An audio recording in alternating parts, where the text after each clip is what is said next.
अस्सलाम वालेकुम, आदाब। मैं Mariyam Fatima, TNT speed news में आप सभी का खैर मकदम है। नजर डालते हैं आज के हम खबरों पर। तेलंगाना के बोधन टाउन में एक नौजवान के कत्ल का वाक़ा पेश आया। मकतूल की शिनाख्त रंजील बेस बोधन के रहने वाले मोहम्मद मजीद के तौर पर हुई है। बताया जाता है कि इतवार की रात निज़ाम शुगर फैक्ट्री ग्राउंड में नामालूम अफराद ने नौजवान का इंतहाई बेदर्दी से कत्ल कर दिया।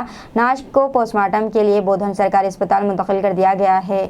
महाराष्ट्र के पुणे में एक दिल दहला देने वाला वाक़या सामने आया है। एक पुलिस अहदेदार ने अपनी बीवी और भतीजे को गोली मारने के बाद खुद भी गोली मारकर खुदकुशी कर ली। आर्कियोलॉजिकल सर्वे ऑफ इंडिया की एक टीम ने पीर की सुबह उत्तर प्रदेश के वाराणसी में ज्ञानवापी मस्जिद कॉम्प्लेक्स का साइंटिफिक सर्वे शुरू किया। इतवार को ASI की टीम तमाम ज़रूरी सामान के साथ वाराणसी पहुंच गई। हैदराबाद के महकमा मौसमियात ने खबरदार किया है कि अगले 3 दिनों तक तेलंगाना में बाज़ मुकामात पर शदीद से शदीद बारिश होने का इम्कान है। इस वजह से इन मुकामात पर 3 दिन के लिए रेड अलर्ट का ऐलान किया गया है। मरकज़ी हुकूमत ने तमाम बैंकों को हिदायत दी है कि वो कर्ज वापस करने के मामले में इंसानी हमदर्दी के साथ काम लें। वज़ीर फाइनेंस निर्मला सीतारमण ने कहा है कि सरकार ने सभी बैंकों को ये हिदायत दी है कि वो कर्ज वापस करने के मामला से आसानी से हमदर्दी के रवैये के साथ निपटें।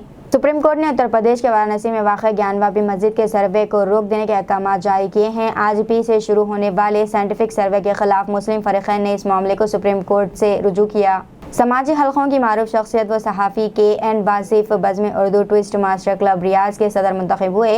इनके साथ दीगर मुंतखब ओहदेदारान भी मौजूद थे। वज़ीर आज़म नरेंद्र मोदी के बैनुल मुल्क के दौरों पर गुज़िश्ता 5 सालों के दौरान 254.87 करोड़ रुपए खर्च हुए हैं। ये बात वज़ारत ख़ारजा की जानिब से पार्लियामेंट में दिए गए बयान में बताई गई है। हैदराबाद के महकमा मौसमियात ने कहा है कि रियासत में आइंदा 3 दिनों तक मूसलाधार बारिश होगी। महकमा मौसमियात के बुलेटिन के मुताबिक शुमाल मगरबी खलीज बंगाल के करीब मगरबी और वसी खलीज बंगाल में कम दबाव के असर से तेलंगाना के कई मुकामात पर आइंदा 3 दिन तक शदीद बारिश होगी। बाज़ मुकामात पर शदीद से शदीद तरीन बारिश का इम्कान है।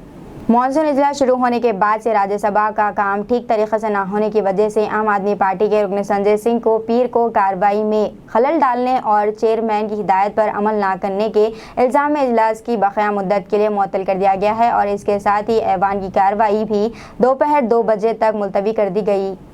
टमाटर से लदी लारी के उलट जाने के बाद राहगीरों और मुकामी अफराद की जानिब से टमाटरों को लूटने से रोकने के लिए पुलिस ने सिक्योरिटी फराहम की। यह वाक़ा तेलंगाना के ज़िले कुमरम भीम आसिफाबाद के बंदरगाहों के करीब उस वक्त पेश आया जब लॉरी के ड्राइवर ने इसका तवाज़ुन खो दिया और ये लॉरी उलट गई। तेलंगाना के वजीर बिजली जगदीश रेड्डी ने कहा है कि यादादरी भुवनगिर ज़िले मुसखर में अम्बेडकर भवन की तामीर के इक़दामात किए जाएंगे। भुवनगिर बार एसोसिएशन के सदर N अंजैया के क़यादत में वकला के एक वफ़द ने वजीर जगदीश रेड्डी से मुलाकात की और अम्बेडकर भवन की तामीर के सिलसिले में नुमाइंदगी की।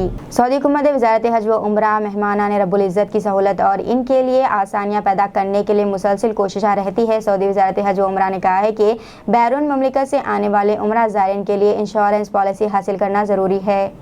शहर के गच्चीबौली इलाके में बायोडाइवर्सिटी फ्लाईओवर के ऊपर से गुजरने से एक मोटर सवार की मौत वाक़ हो गई है। इतवार की रात बाइक पर 2 नौजवान जा रहे थे कि इनकी गाड़ी बेकाबू होकर डिवाइडर से टकरा गई, जिसके नतीजे में वो एक फ्लाईओवर से नीचे गिर पड़ा। इस वाक़े में मोटरसाइकिल पर सवार 2 नौजवान में से एक की मौके पर ही मौत वाक़ हो गई।